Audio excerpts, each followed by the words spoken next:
¡Qué lindo! ¡Bienvenido! Asia, África, Europa, Oceanía, todos muy bienvenidos. Gracias por conectarse a los que son de River desde otras partes del mundo, que están esperando la conexión. Dice, ¿cuándo? ¿Cuándo? Acá estamos, firme como talón de oso. Conté un montón de chismes santos que ustedes no se van a enterar, sino la gente de acá, porque ya se van a enterar en su momento. Pero lo lindo es que hay cosas que se viven acá y otras que se viven en casa. Y ahora es cuando todos vivimos lo mismo. Y ahora en estos 2 minutos, porque dura 2 minutos y algo este video, estas imágenes, te quiero mostrar lo que pasó hace una semana. Que eso la gente del resto del planeta no lo vio. Lo que pasó en una semana cuando fuimos a los campos de cosecha, donde personas, la mayoría sin papeles, cruzan la frontera a los Estados Unidos para hacer este trabajo que es durísimo. Era el último día de la cosecha y esta gente queda sin trabajo, gana cifras paupérrimas por día en la jornada. Nosotros llegamos, le dimos comida, le dimos alimento, le llevamos electrodomésticos, los sorprendimos, le hicieron una mesa. Fue increíble. Esto es iglesia, esto es parte de tu semilla y esto que te quiero mostrar ahora pasó hace una semana, hace 7 días. Aquí mostramos fotografías, pero nunca habíamos visto las imágenes en vivo.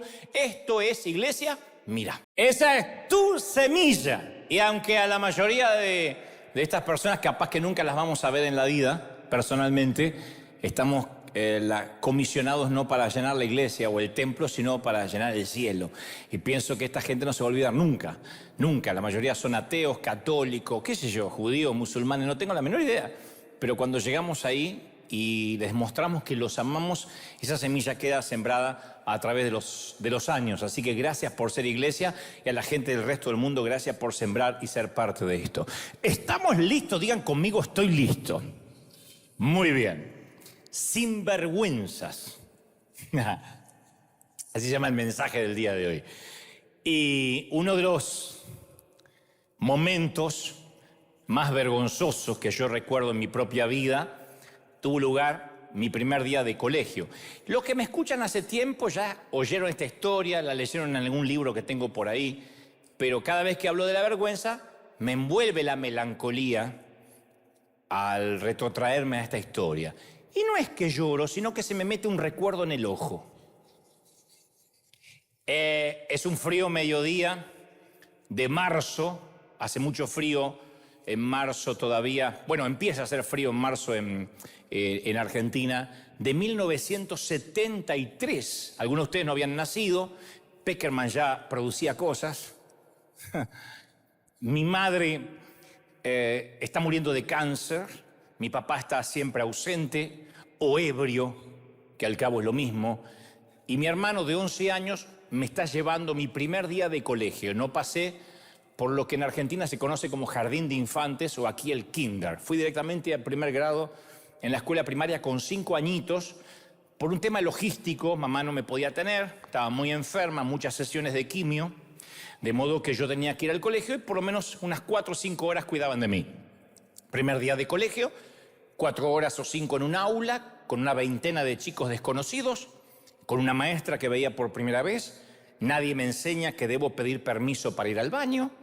Así que, muerto de vergüenza, primer día me orino en la sillita.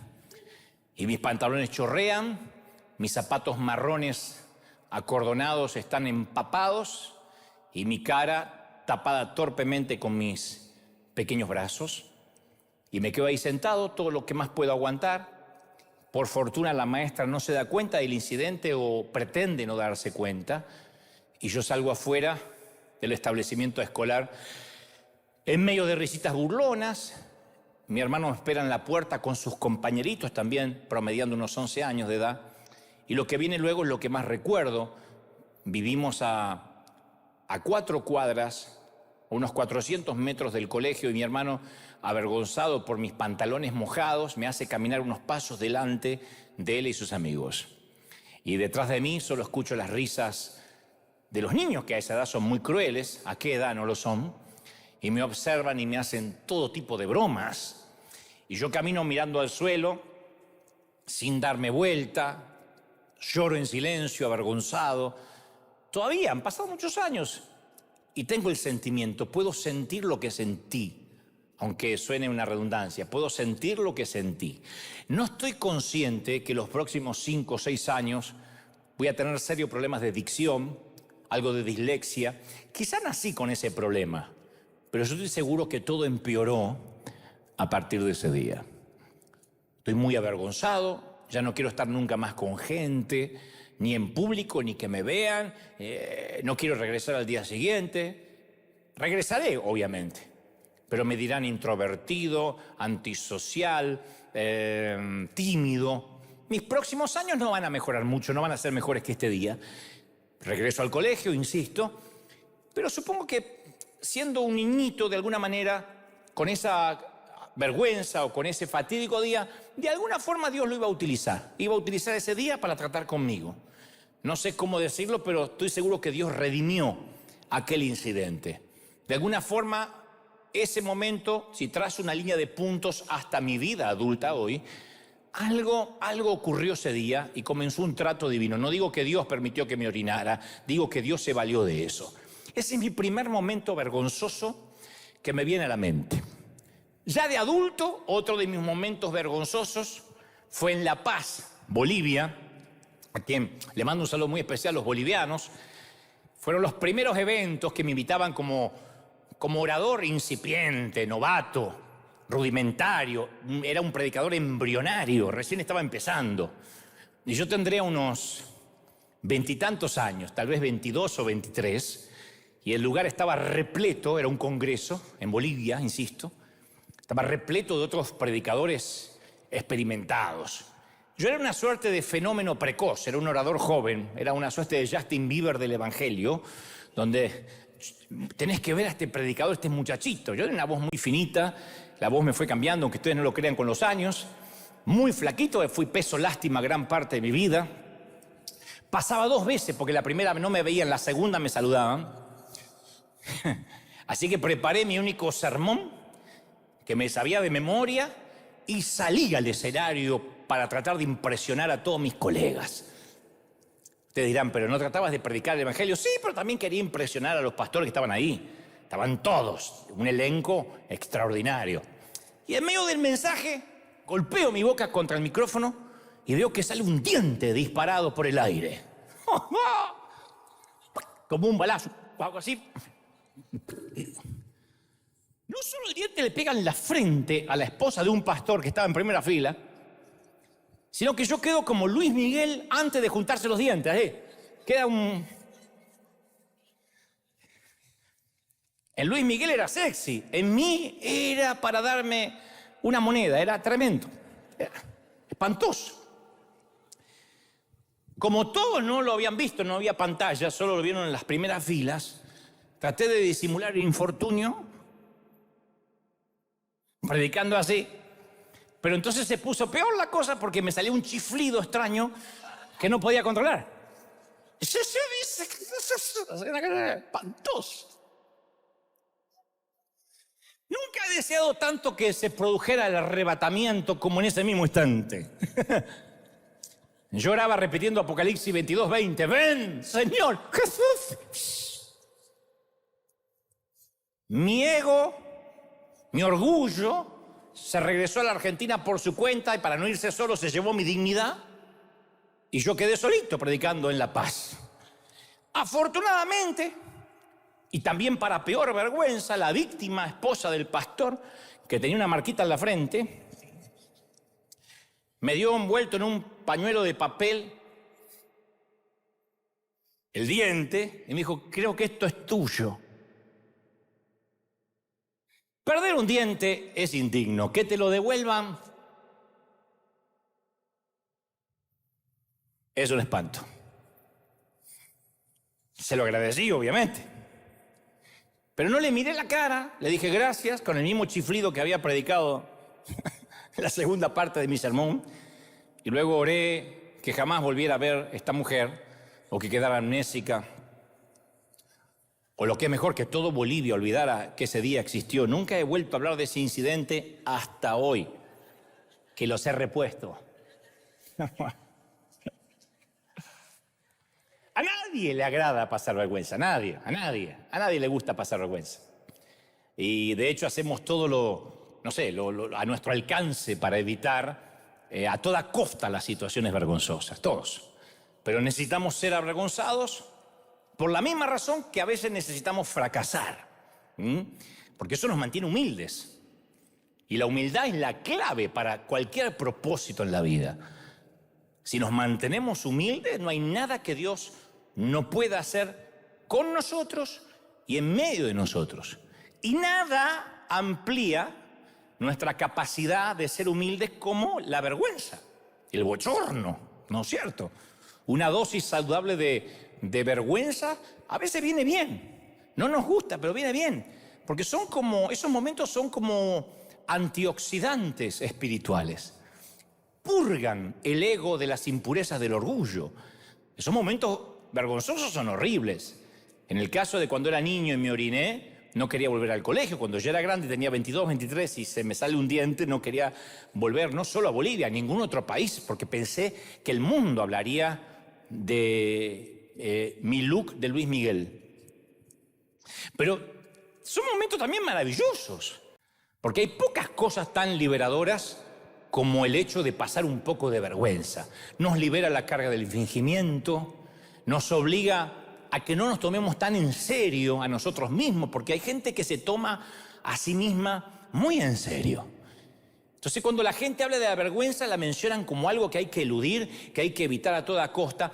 Y la Biblia usa muchas palabras, tanto en hebreo como en griego, para describir varios aspectos de la vergüenza.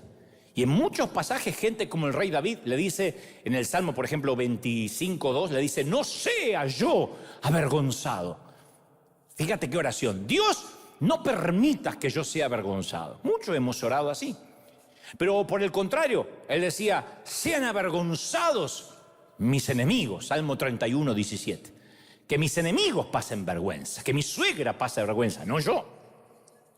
Y en varias ocasiones, el Nuevo Testamento declara que aquel que confía en Dios no será avergonzado. Romanos 9:33, no será avergonzado. Pero en este planeta caído, aparentemente algo de vergüenza a veces tiene su propósito. Antes de que Adán y Eva desobedecieran a Dios en el huerto del Edén, la vergüenza no tenía lugar en nuestros corazones, no había vergüenza. La Biblia dice en Génesis 2:25 que estaban ambos desnudos y Adán y su mujer no se avergonzaban, no sabían que estaban desnudos.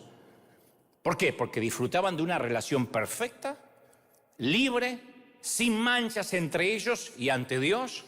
No tenían secretos, no tenían celos, no había nada que esconder, no había nada que lamentar. Una vez que Adán y Eva desobedecen a Dios, la vergüenza encuentra las condiciones perfectas, caldo de cultivo para crecer dentro de sus corazones. Y crece al igual que esa molesta maleza que invade un invernadero que no se atiende. Crece. Y desde ese entonces del huerto hasta la fecha, hemos tratado de erradicar esa maleza de la vergüenza. Y nos marchitamos a veces bajo el peso de la vergüenza. Así que la vergüenza, la conclusión es, no es ni plausible, no es encomiable, no es algo que digamos es maravilloso. Pero este es el punto. ¿Según qué vergüenza? Porque hay diferentes tipos de vergüenza. Porque también voy a las Escrituras y me tropiezo con versículos como el Salmo 83:16, que dice, hay un tal Asaf que le hace una petición sorprendente a Dios con respecto a algunas personas que él consideraba sus enemigos. Él dice, llénalos de vergüenza. Y eso yo digo, está bien, son sus enemigos, llénalos de vergüenza. Pero luego prosiguió, para que te reconozcan como Dios. Y eso sí que no me lo esperaba. Llénalos de vergüenza para que se acerquen a ti. Entonces yo digo, epa, a veces la vergüenza entonces juega un propósito en los planes redentores de Dios. O sea que el Señor usa pequeñas dosis de vergüenza a veces para humillarnos, para acercarnos a Él, para que finalmente vivamos sin vergüenza. Usa la vergüenza para que nos acerquemos a Él y vivamos sin vergüenza. Te cuento otro ejemplo y ya me meto de lleno en lo que creo Dios me dijo que te diga. Esto también Dios me dijo que te lo diga, pero para que nos vayamos metiendo en la historia. La congregación de Corinto Parecía que se estaba descarriando con frecuencia, en conducta, en doctrina. No era como River Arena, que acá vienen toda gente extraordinaria, a excepción del otro servicio. En esta vienen todos los santos. Pero en Corinto eran terribles, era como el otro servicio. Así que Pablo, el apóstol, escribe en la primera carta a Corinto, a los corintios, con la esperanza de regresarlos al camino correcto. Entonces, en Primera de Corintios 1:27, dice: lo necio del mundo escogió Dios para avergonzar a los sabios, y a lo débil del mundo escogió Dios para avergonzar al fuerte. Frase o versículo que hemos usado hasta el hartazgo. Nos gusta. Dios me usa a mí para avergonzar al fuerte. Y el mismo Pablo, más adelante en la misma carta, dice: yo no estoy escribiendo esto para avergonzarlos. Esto lo escribe en el capítulo 4, versículo 14. Yo no estoy diciendo esto para avergonzarlos, sino para amonestarlos como a mis hijos amados. Claro, Pablo no quería usar la vergüenza para que a partir de la vergüenza hubiera un cambio. Él tenía la esperanza de que bastara una simple advertencia. Yo no los quiero avergonzar. Sigo leyendo Corintios. Y 2 capítulos más adelante, Pablo no podía creer que algunos miembros de la iglesia habían llevado a la corte a otros miembros de la iglesia por asuntos de dinero. Dicen que lo peor que hay en una iglesia es cuando se ponen a hacer negocio entre hermanos, el negocio no funciona y después queda la raíz de amargura. Y en este caso, en Corintios, no acá, porque acá no pasa, se llevaron a juicio. Entonces casi puedo escucharlo a Pablo decir: ¿están hablando en serio, che? ¿Arrastran hermanos cristianos a la corte para ser juzgados por jueces paganos? ¿De verdad? ¿En qué rayo están pensando?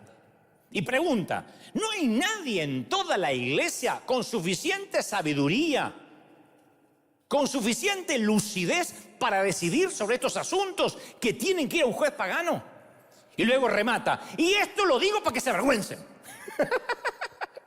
Y usa el mismo término que empleó en 1 Corintios 4:14 cuando dijo: no quiero avergonzarlos. Ahora dice: yo quiero que se avergüencen.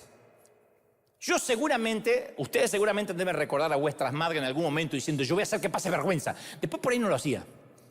Pero mi mamá me decía: mira, me faltas el respeto, comé lo que te pone la tía delante. Y decí gracias. Porque yo lo que quería decir: encierren a esta mujer para que no vuelva a cocinar. Y ella me decía: sí, gracias, porque te voy a hacer pasar la vergüenza de tu vida. Mi mamá cuando se enojaba hablaba como Batman: te voy a hacer pasar la vergüenza de tu vida.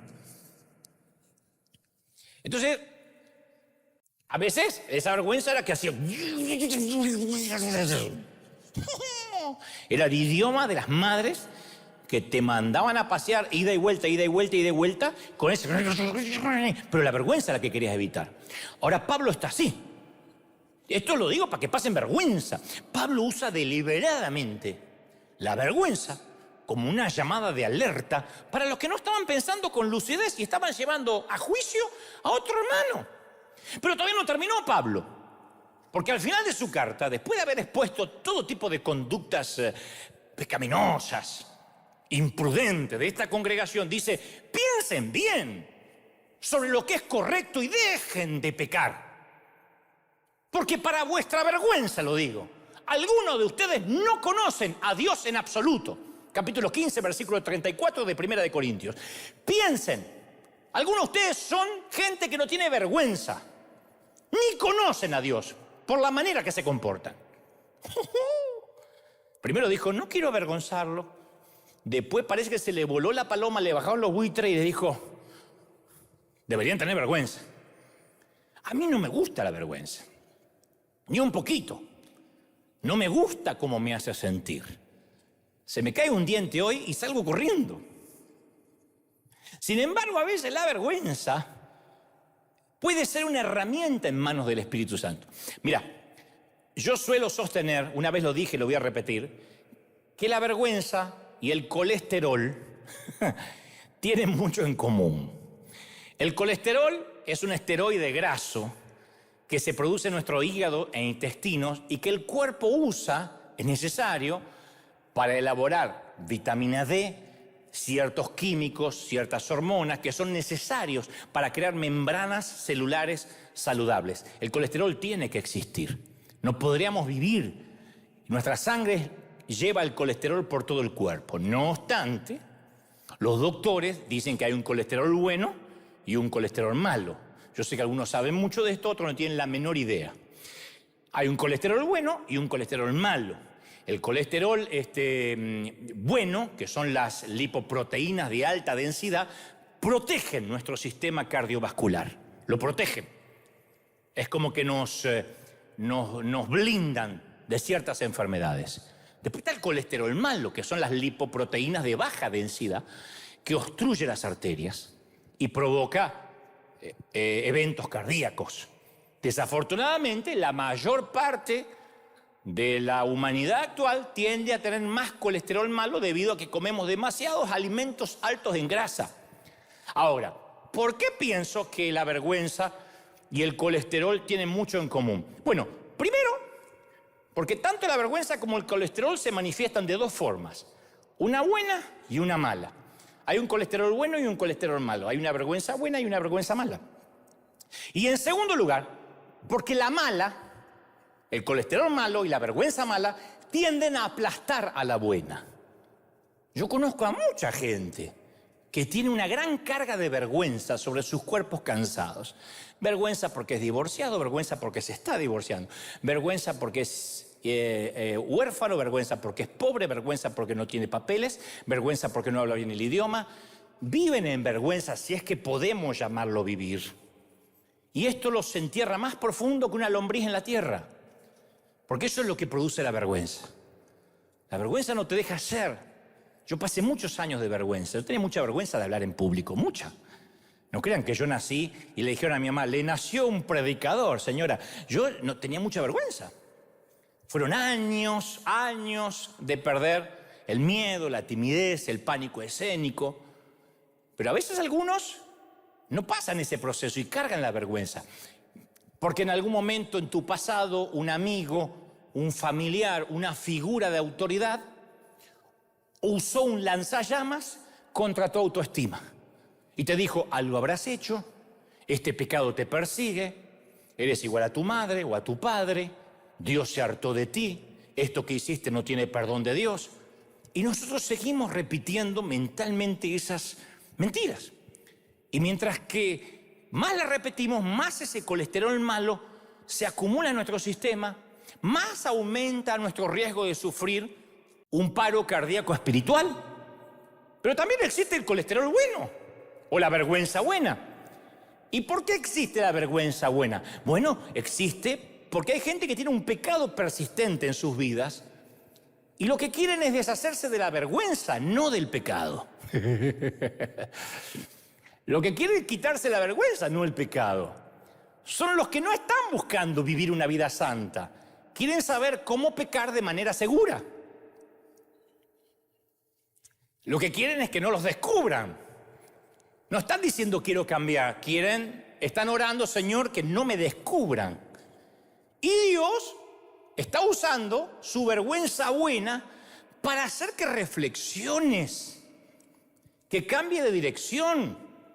Sin esa vergüenza buena, terminamos del lado equivocado. Jeremías 3:3 dijo, ¿se avergüenzan ustedes de sus actos repugnantes que hacen en secreto? De ninguna manera, dice Jeremías. Ni siquiera saben lo que es sonrojarse. La primera vez que consumiste algo de pornografía, te sonrojaste, te pusiste mal y pediste perdón. Ahora, literalmente, el estiércol se te hizo común. Y simplemente forma parte de tu dinámica de vida. ¿Te avergüenzas? No, ni siquiera te sonrojas, dijo Jeremías. O sea, está diciendo, deberías avergonzarte. Deberías tener la vergüenza buena. La que te hace pensar, no estoy agradando a Dios, aunque nadie me ve. No estoy agradando a Dios divulgando este chisme que no me consta y no está presente la persona que estoy afectando para defenderse. Hay gente que tiene mal carácter y no se avergüenza de maltratar. Me consta, son cristianos. Pasa aquí a veces en las filas, pasan en el café, en el bookstore. Gente, no hablo del que vino nuevo, que no sabe, pobrecito. Gente cristiana, evangélica, maltratadora, no se pone ni así colorado. Me encanta, es parte de su dinámica de vida. Otros hablan como un corsario, tienen una boca llena de maldiciones y son creyentes. Otros critican sin piedad. Ustedes habrán visto en las redes sociales, hablando todo el mundo de hombres de Dios, cómo en las redes entra cualquiera y opina y maldice y le dice apóstata a aquel y anticristo al otro. No tienen una gota de vergüenza. Yo digo, las palabras de Jeremías encajan justo, no se sonroja, no. Entonces yo reconozco que esta vergüenza buena vendría bien. Ahora, también reconozco que la versión mala de la vergüenza es la que más abunda. Lamentablemente, la que obstruye las arterias y el corazón. Entonces la pregunta pertinente hoy es, ¿cómo me deshago? ¿Cómo deshacernos de esa vergüenza tóxica? A eso es lo que vamos ahora. Una de las dimensiones de la humildad es la capacidad de reírse de uno mismo. Yo admiro y celebro, es plausible aquella persona de la cual se puede reír de sí mismo. No hay nada mejor. Primero porque uno no se puede burlar de quien ya se burló de sí mismo. Uno se burla del que está impoluto, perfecto, ¿no? El que no quiere que le vean defecto. Pero el que se ríe de sí mismo deja de tener gracia reírse de él. Y hay mucha gente, son demasiadas las personas que a toda costa evitan la vergüenza. Nunca quiere que se les vea un defecto, nunca se ponen en situaciones que se puedan volver incómodas y así es como renuncian al gozo, a la alegría. No, si salgo a bailar, si yo no sé, se van a reír de mí. Y se perdió bailar. No, si pruebo esta comida a lo mejor me hace mal. Y se prohibió un manjar, un asado argentino. Seguí comiendo pupusa. Hay gente que nunca se revela cómo es en realidad. Y así es como renuncia a la intimidad. ¿Quién quiere tener intimidad con alguien que finge todo el tiempo? Hay gente que nunca corre riesgos. Y así es como renuncia a las oportunidades. No, y si me sale mal, dice. Entonces muchas veces permitimos que el miedo a quedar avergonzados interfiera entre Dios y nosotros.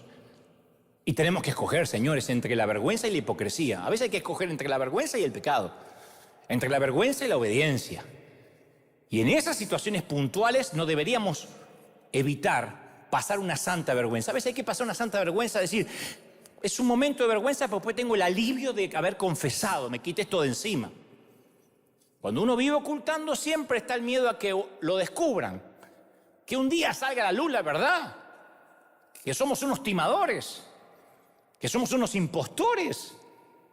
Pero el pasar vergüenza un ratito es, ay, ya está, lo dije. Dicho esto, te voy a contar la historia del día que es muy puntual. Que una vez también te la relaté.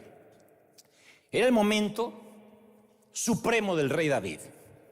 Había derrotado a los filisteos. Había capturado la fortaleza de Sión, había sido ungido como un rey magnánimo de Israel y ahora llevaba el arca del pacto a Jerusalén. Conocen la historia, o la mayoría, y si no te la cuento. Había electricidad en el ambiente porque entraba a la ciudad capital el símbolo de la presencia de Dios, que era el arca del pacto. Entonces los consejeros protocolares habían hecho un script, un guión con todo lo que se debía hacer, con todos los movimientos de este acto oficial de gobierno. El servicio secreto de la corona tenía controladas las intercesiones, los accesos principales, estaba marcada la ruta del desfile y la diáspora que había llegado de todo el mundo estaba bajo control. Había gente de todo el mundo, más el pueblo de Israel.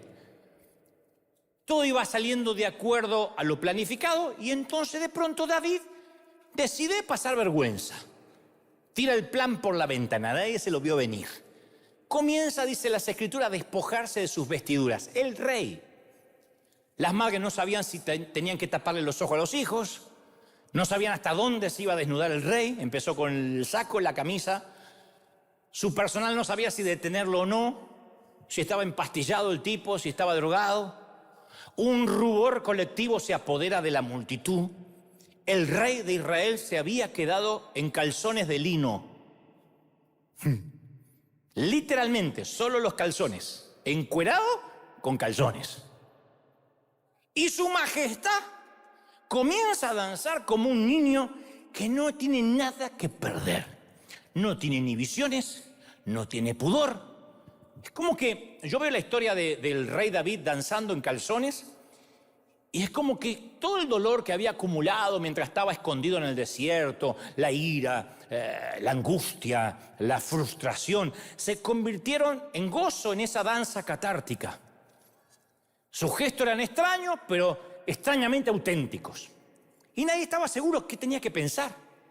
No sabían qué hacer. El rey hace algo que no está en el protocolo. Imagínate que esto pasa en el Vaticano, en Roma. Sale el Papa, se saca la túnica, se saca el pantalón, se saca las cosas y se pone a bailar en calzones. ¿Qué hace la gente? ¿Lo paran, lo meten, no se metan con el Papa? ¿Qué hacen? ¿O el rey de España? ¿Qué sé yo? ¿O el presidente? AMLO.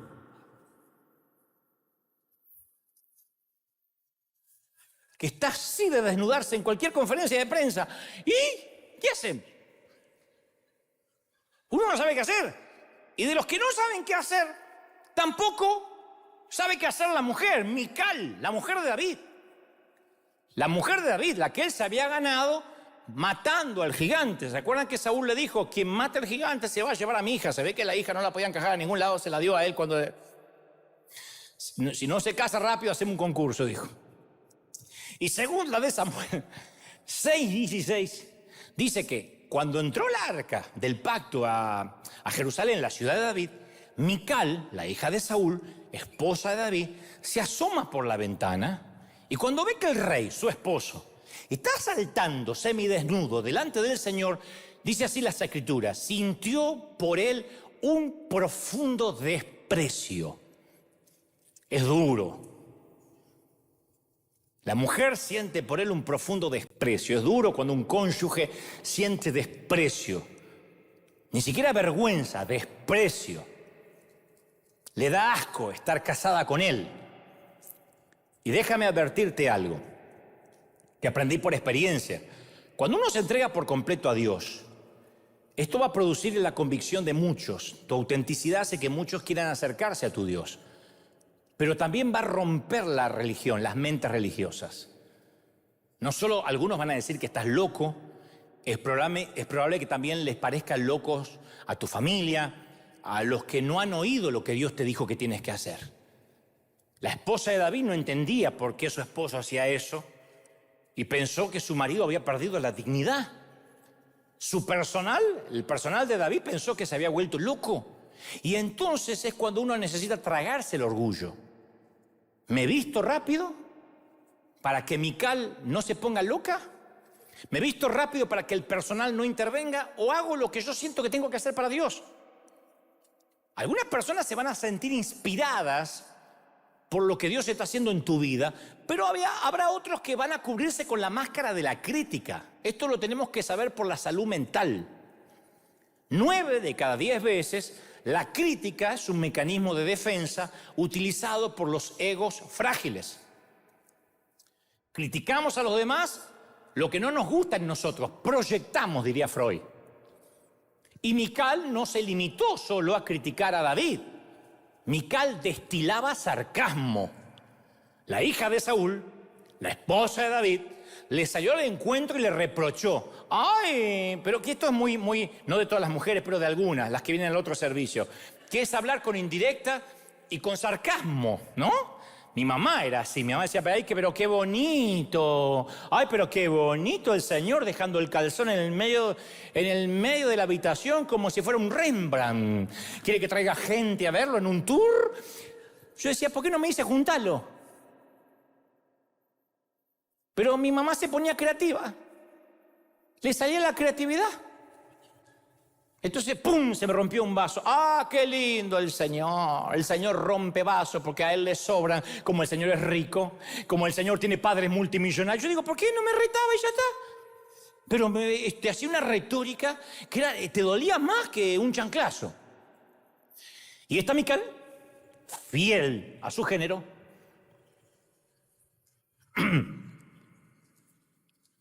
¡Qué distinguido! ¡Ah! Cuando el rey viene, que está bailando en calzones de lino así. ¡Qué distinguido el rey de Israel! Miraba al señorito desnudándose como un cualquiera en presencia de las esclavas de sus oficiales. También había un poco de celo, porque se ve que las esclavas estaban celebrando. Las esclavas decían, bueno, había un tipo, era galán, era Brad Pitt en calzones, no es tu marido en calzones, era Brad Pitt en calzón. Uno se imagina un gordo bailando así, dice, qué asco. No. Ni se le veía el calzón de la panza. No, este era un Adonis. ¿Ah? Tenía un cuerpo perfecto, era una escultura de Miguel Ángel, antes que Miguel Ángel la esculpiera, la cincelara. Entonces estaba bailando y las esclavas se ve que estaban celebrando, haciendo haciendo porra. Y ella dice, qué lindo, el Señor bailando delante de las esclavas. Y David responde, lo hice en presencia del Señor, quien en vez de escoger a tu padre o a cualquier otro de tu familia, me hizo a mí gobernante de Israel, que es el pueblo del Señor. De modo que seguiré bailando en presencia del Señor, me voy a pasar más vergüenza, me voy a rebajar más hasta humillarme completamente, y estas mismas esclavas de quienes hablas me van a rendir honores, porque Dios me ha hecho bailar hoy y no me avergonzaré, me haré más vil por causa de Jehová. Ese es David. ¡Pam! Y le cierra la jeta a la vieja.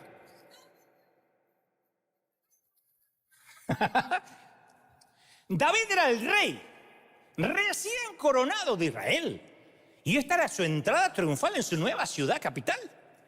Aquello tenía toda la pompa de una asunción no presidencial, sino monárquica. Todavía mayor, como vemos a veces en televisión, una boda real, la coronación de alguien. Tenía toda la pompa de una subida al trono. Y había una presión para que se comportara como rey. Tenía una reputación que proteger. De modo que tenía una corona que representar. Si había un momento en el cual David tenía que estar actuando a la altura de la circunstancia como rey, este era el momento. Los reyes no se quitan la ropa para seguir el ritmo musical. Los borrachos hacen eso. Cuando entran los mariachis, cantate el rey, salen en calzones y lo meten al tío adentro. Pero un rey no. Y eso lo sabe bien Mical, su esposa.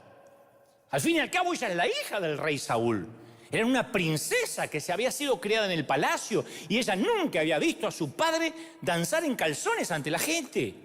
Conocía el protocolo y esto, por cierto, no era el protocolo. Pero a David le importaba un soberano cuerno real. Lo único que le interesaba era celebrar a Dios con todo su corazón, aunque eso significaba pasar vergüenza. Porque las vestiduras reales representan la identidad de un rey. Es como la corona, como el cuello clerical en un sacerdote, el uniforme en un oficial, en un militar, la placa de un policía. Las vestiduras reales representaban la autoridad de David. Y esas vestiduras reales servían como símbolo de su posición social. Y él no encontraba identidad y seguridad en su realeza. Él encontraba identidad y seguridad en el hecho de ser adorador del Dios Todopoderoso. Y el hecho de despojarse de sus vestiduras simboliza humildad desnuda ante Dios. David no encontraba identidad siendo rey, la encontraba en el Rey de Reyes. Por eso permíteme que te haga una pregunta. ¿Cuáles son tus vestiduras reales? ¿Hay alguna cosa en la cual tú encuentras identidad o seguridad que sea ajena a tu relación con Cristo? ¿Se basa tu identidad en quién eres o en quién perteneces? ¿Tu identidad está en lo que tú haces por Dios o en lo que Dios ya ha hecho por ti? ¿Encuentras identidad en las cosas que tienes o que te puedes comprar? Hay gente que encuentra su identidad en un celular, aunque lo vea frívolo y superficial. Hay gente que tiene estatus con un nuevo celular o un iPad o un auto nuevo de marca. La cruz es el símbolo de nuestra posición social. Y esta es la parte complicada. Muchas veces esas vestiduras o ese ídolo es algo que Dios mismo nos dio. Porque al fin y al cabo es Dios quien ungió a David por rey sobre Israel. Así que las vestiduras se las había regalado Dios. Y Él nos da dones a cada uno de nosotros. Él te dio dones. Pero si nos descuidamos, el don se puede volver más importante que aquel que te lo dio. Hay gente que toma identidad de servir a Dios. Si no sirve a Dios, siente que no vale. Entonces tu don es tu ídolo. Hagas lo que hagas para Dios. La bendición se convierte en una maldición. ¿Por qué? Porque hayas identidad y seguridad en el don y no en el Dios que te lo dio. Si te deprimes porque no puedes servir en la iglesia, entonces tienes un problema de identidad. Te sientes alguien con uniforme. Te sientes alguien con una credencial. Te sientes alguien con un micrófono. Y si eso no ocurre, no tienes identidad. Eso es un problema.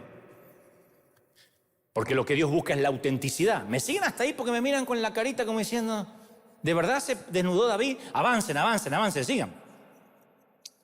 Entonces, lamentablemente, la falta de autenticidad hace que uno se esconda tras las vestiduras reales. Imagínate que la iglesia, no digo esta, todas las que me ven del otro lado, todos tuvieran la valentía de despojarse de sus vestiduras. Digo la vestidura de la hipocresía. Mira, cuando yo comencé en el ministerio, después del incidente del diente, me lo coloqué, ya no hice más el chiflido. Yo trataba de tener el aspecto de un pastor. Yo actuaba como pastor. Yo repetía las frases que dice un pastor. Y luego, de algunos años hasta la fecha, traté de ser yo mismo. Y la diferencia es abismal. Es arepa o asado argentino, abismal. Dios está hablando hoy. Antes yo estaba más preocupado por la autoridad, más que por la autenticidad. Te lo dije muchas veces. La autoridad verdadera es una derivación de la autenticidad. Una de mis metas hoy es revelar siempre lo humano que soy. Siempre. No tengo problema en contar que yo me oriné de chiquito. Yo no tengo problema en que se me voló un diente y eso que son algunas de las cosas que puedo contar.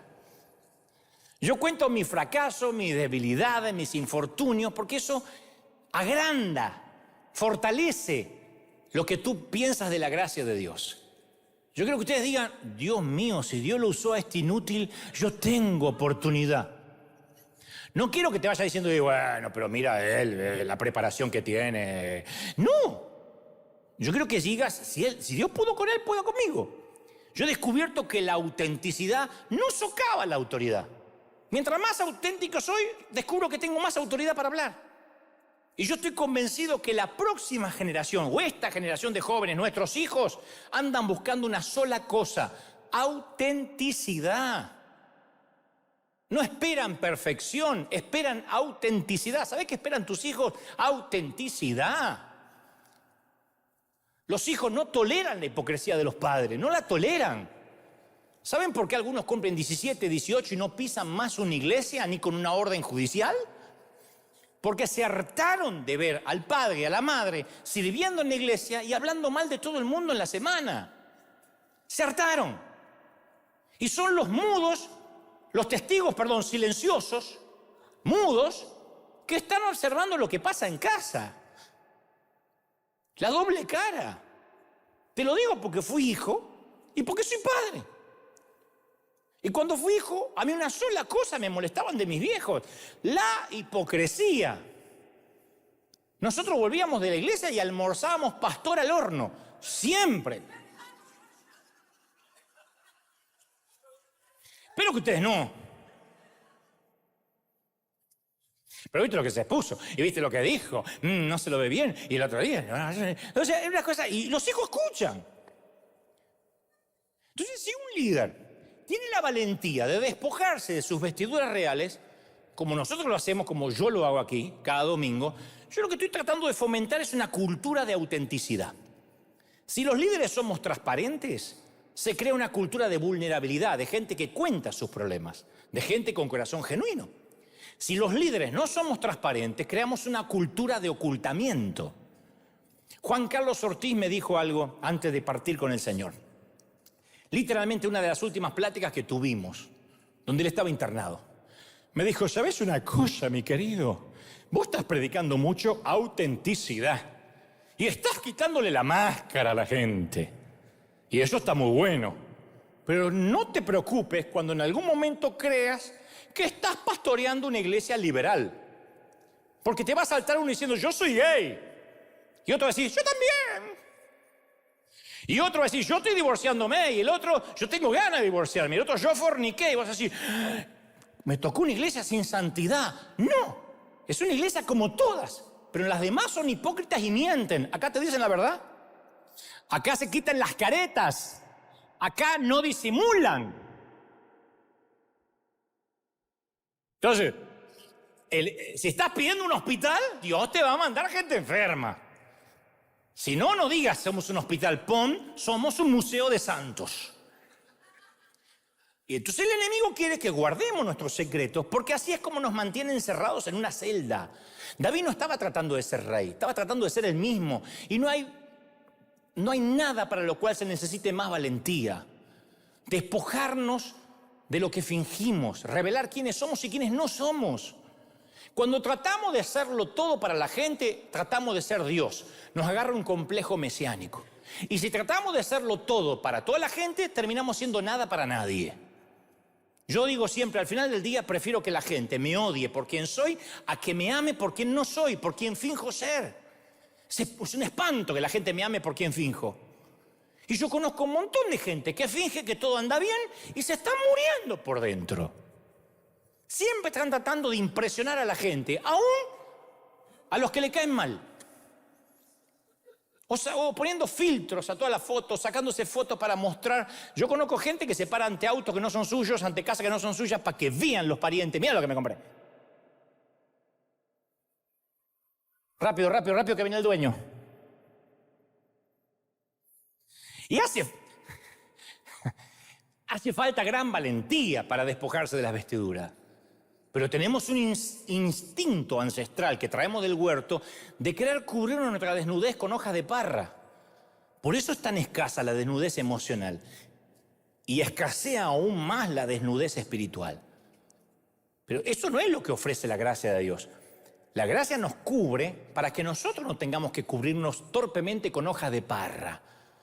Una de las razones por la cual nos agradan los salmos es, como digo siempre, es porque David se despoja de todo cuando escribe los salmos. Por eso nos gustan los salmos, porque es poesía desnuda. Él desnuda sus emociones. Acá escribe la ira, los momentos de lujuria, los momentos calenturientos, los escribió. ¿Quién escribe lo que David escribe acá? La obscenidad, el orgullo. Entonces en los salmos no hay fingimiento, todo es diáfano, transparente. Ahora, permíteme en los últimos minutos perforar un poquito más hondo. La forma en que te veas está determinada por aquello en lo cual fundamentas tu identidad. O sea, te lo voy a poner así. Tienes una gran cantidad de cosas para escoger, para de ellas asignar identidad. Puedes fundamentar tu identidad en tu aspecto externo, en las personas que conoces, en lo que haces, en los títulos, en los diplomas, en cómo te vistes, el tipo de vehículo que conduces. Hay un millón de factores que conforman ese compuesto, que es el concepto que tenemos de nosotros mismos. Pero todos nosotros fundamentamos nuestra identidad en algo. Y aquello sobre lo cual fundamentamos nuestra identidad nos va a formar o a destrozar espiritualmente. ¿No te da vergüenza el auto que conduces? No, porque el auto no dice quién soy yo. Me toca ahora tener un autito viejo. Estoy ahorrando, no es tiempo de comprarme un Tesla todavía, no es tiempo. ¿No te da vergüenza ponerte un delantal y limpiar mugre? No, porque mi delantal ni lo que hago dicen que es lo que yo soy. ¿No te da vergüenza usar ropa que no sea de marca? No, las marcas no dicen quién soy yo. Pero no te da vergüenza, no ¿No te da avergüenza haberte divorciado? No, el divorcio tampoco define quién soy yo. ¿No te da vergüenza tener esos padres? No, no dicen quién soy yo. Y lo antagónico de esto es que mientras más nos vaya bien, más potencial tendremos de tener problemas de identidad. ¿Por qué? Porque cuando te va bien es más fácil fundamentar tu identidad en las cosas que no son correctas. Insisto, las bendiciones se convierten en maldiciones si socavan nuestra confianza en Dios, si se convierten en fuente de orgullo. En lugar de apoyarnos en la gracia de Dios, nos apoyamos en que somos encantadores, en nuestra personalidad, en nuestro aspecto externo. Decimos en Dios confiamos, pero realmente confiamos en el billete de dólar donde está esa frase. No me malentiendas, el dinero, la inteligencia, el encanto no tienen cosas malas, son de Dios, pueden ser dones, pero se pueden convertir en fuente de orgullo. El orgullo no es otra cosa que el hecho de que no alabamos a quien tenemos que alabar. ¿Me están siguiendo, sí o no? Mucho antes de la caída de Adán y Eva se produjo la caída de Lucifer. Es la referencia más antigua de las Escrituras. A causa de tu hermosura te llenaste de orgullo. A causa de tu esplendor corrompiste tu sabiduría. Ezequiel 28:17. A causa de tu hermosura. Ese es el pecado original. Todos los sufrimientos, las perversidades, todas las angustias son efectos posteriores, una reacción en cadena de los tiempos, del momento que Lucifer se rebeló. Entonces el Creador nos diseñó para adorarlo a Él. Di conmigo, adorarlo a Él, fuerte, adorarlo a Él. Entonces, ¿adoramos al Dios con mayúscula o al Dios con minúscula? No es si vas a adorar o no. Todos adoramos todo el tiempo. Y si decimos adorar al pequeño y torpe Dios que somos nosotros, nos convertiremos en un decepcionante diosecito para nosotros y para quienes nos adoren. En última instancia, todos los problemas de identidad son problemas de adoración. Son consecuencia de no adorar a quien merece adoración. Yo podría absorber la adoración del pueblo como pudo haberlo hecho David. Yo podría decir, bueno, la gente viene a verme a mí. David podría haber dicho, me están vitoreando. Pero él quiso que la alabanza se apartara de él y para eso se quitó las ropas reales. Fue la forma de decir, permítanme mostrarles que yo en calzones soy igual a todos ustedes. Eso es lo que estaba haciendo David. Viste que la gente dice, ay, el siervo en calzones es igual a ti. No yo, los siervos.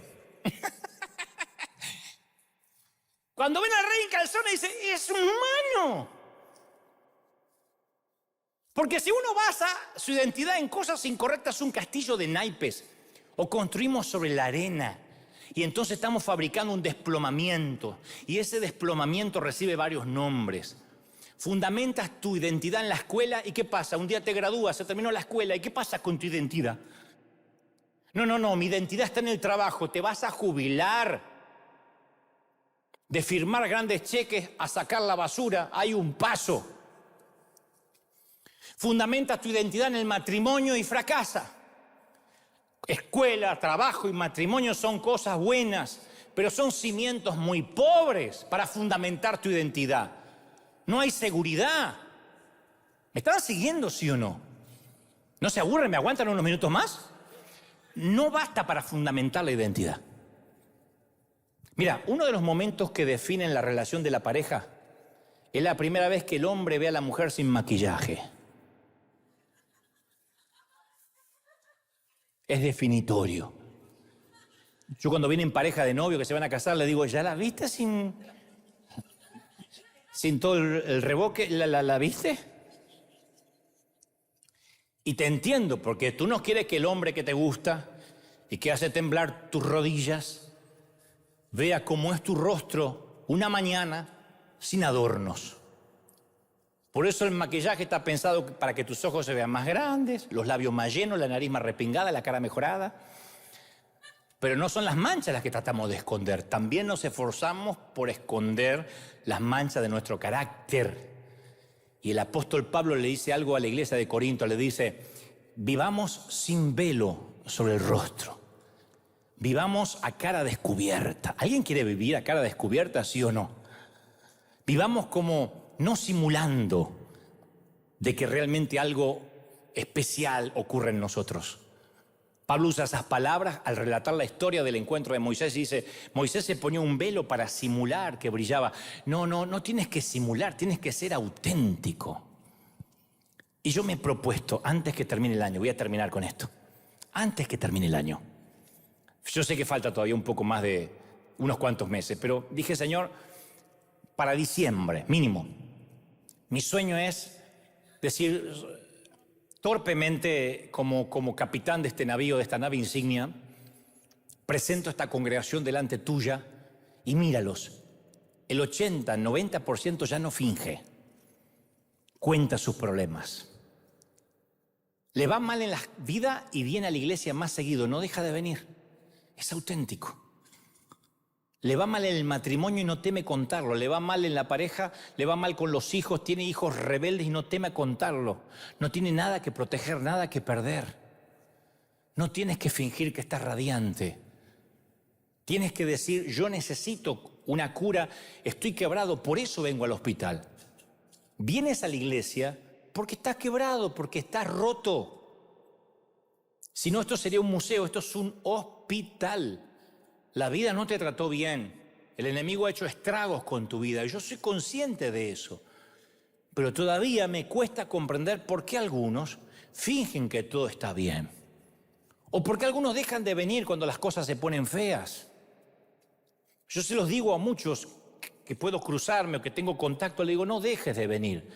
Yo sé que vas a meter la pata, no dejes de venir. Y después se avergüenza y no viene. Y cuando aparece totalmente golpeado, meses o años después, me dice, lo que pasa es que dejé de venir porque estaba en pecado. Justamente por eso tienes que venir, cabezón.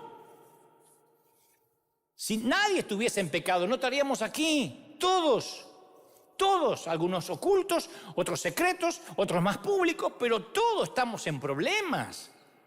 Pero fuimos creados o criados en una iglesia donde se dice que tenemos que simular y el que cae en pecado tiene que salir de la congregación. No es así, somos un hospital. Y el fingir te va a agotar, te va a cansar y Dios no puede bendecir el fingimiento. Olvídate. Aunque te pongas piel de cabrito como Jacob, serás un impostor el resto de tu vida. La bendición robada proviene de buscar una vida fingida y termina siempre en decadencia, en desplomamiento. Entonces uno tiene que dejar de fingir, de decir la verdad. Sí, a mí un día se me voló el diente. Sí, un día me oriné, me pillé.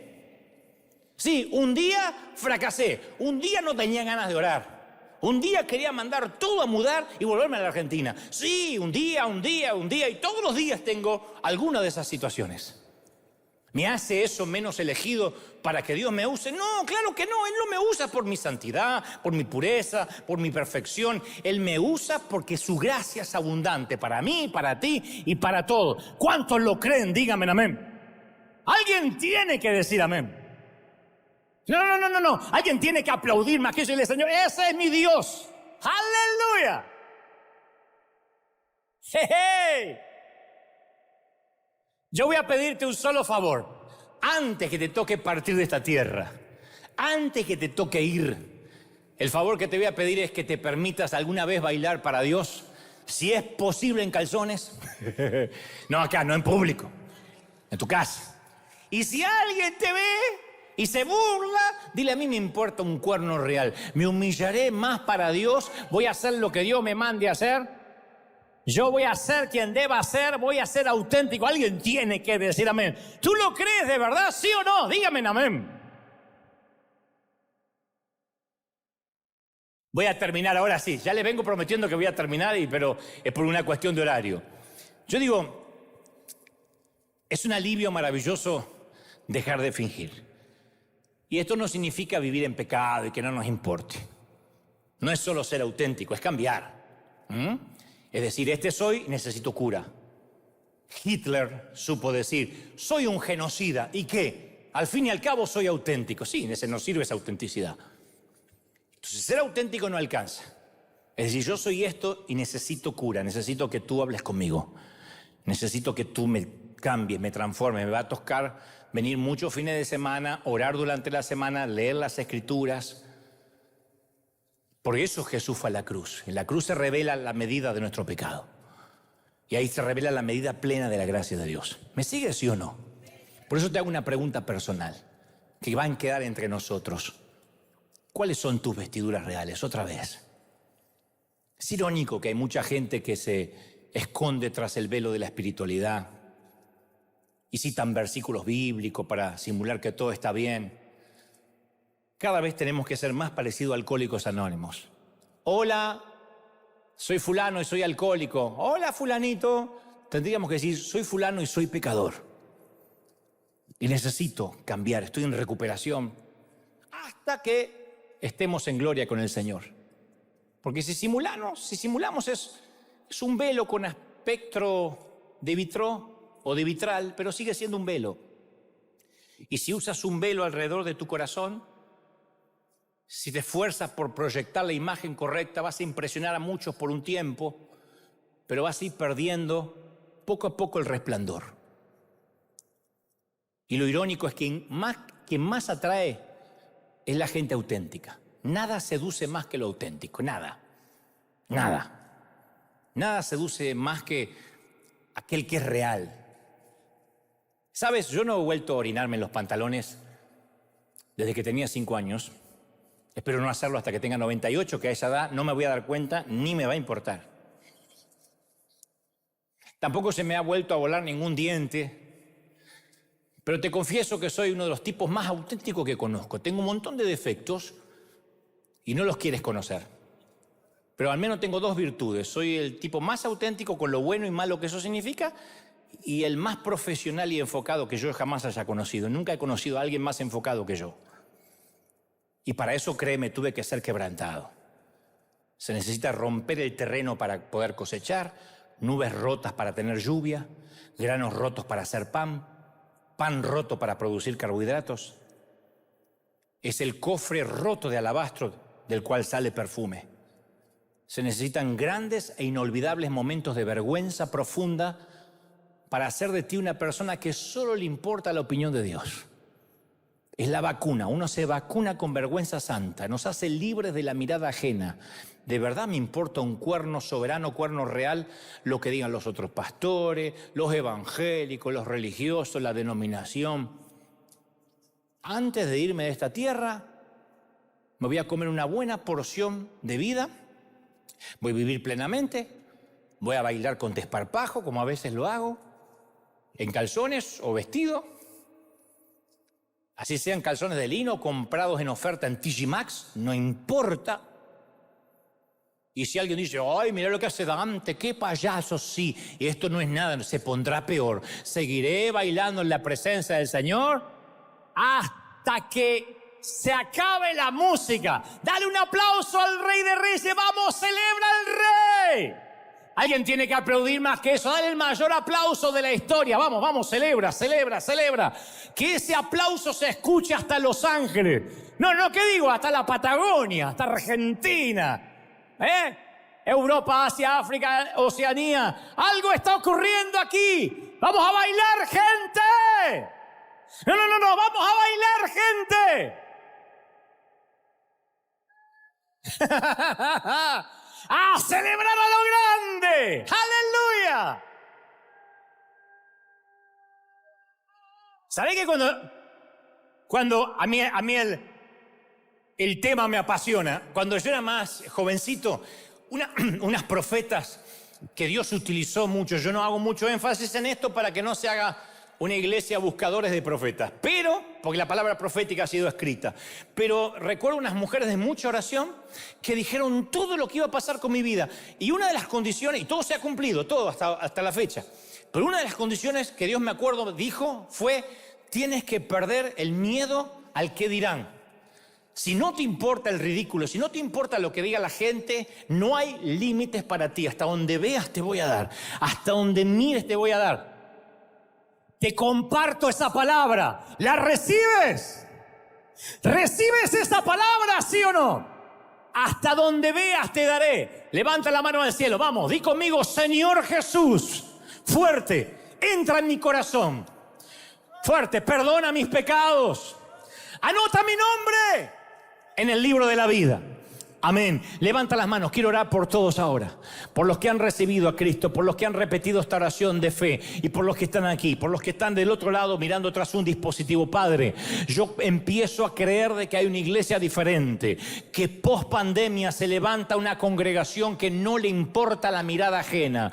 Oro por niños, jóvenes, ancianos y adultos. Estoy orando para que venga un desparpajo en el mejor de los sentidos, un avivamiento de autenticidad.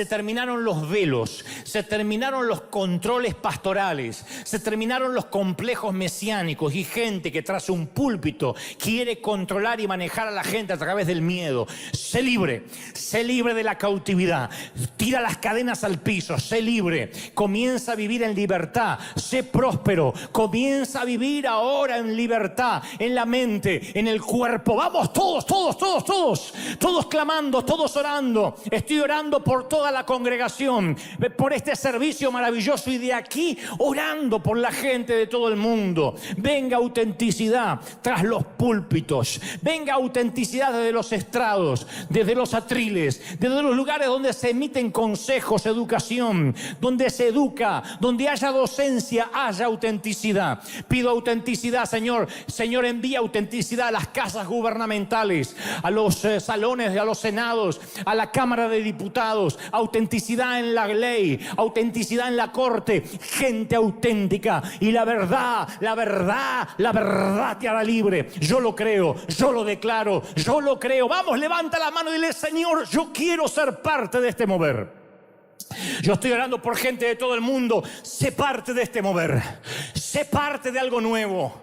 Cosas que ojo no vio, ni oído yo, son las que Dios tiene preparado. Sé parte, dice el Señor, de un modelo de autenticidad, de desnudez ante Dios. Basta de hojas de parra, basta de movimientos torpes para simular. Somos esto, Señor, bendíceme. Si hay alguien orando ahora con humildad, con sencillez de corazón, va a sentir el toque de Dios.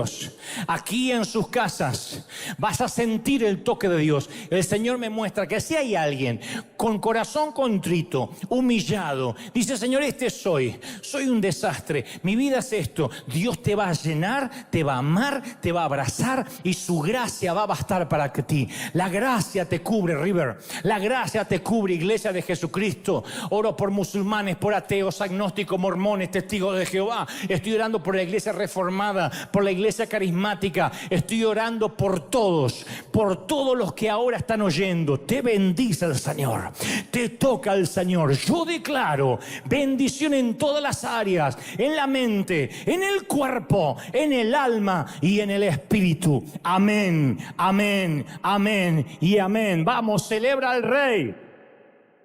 Antes de irte, dile a alguien: sé auténtico. Dile a alguien: sé auténtico, querido. A ser auténtico. Dile a alguien: tienes que ser auténtico. Gracias por ser como eres, benditamente normal. Dios te bendiga, gente. Hasta el domingo que viene. Chau, chau, chau, chau.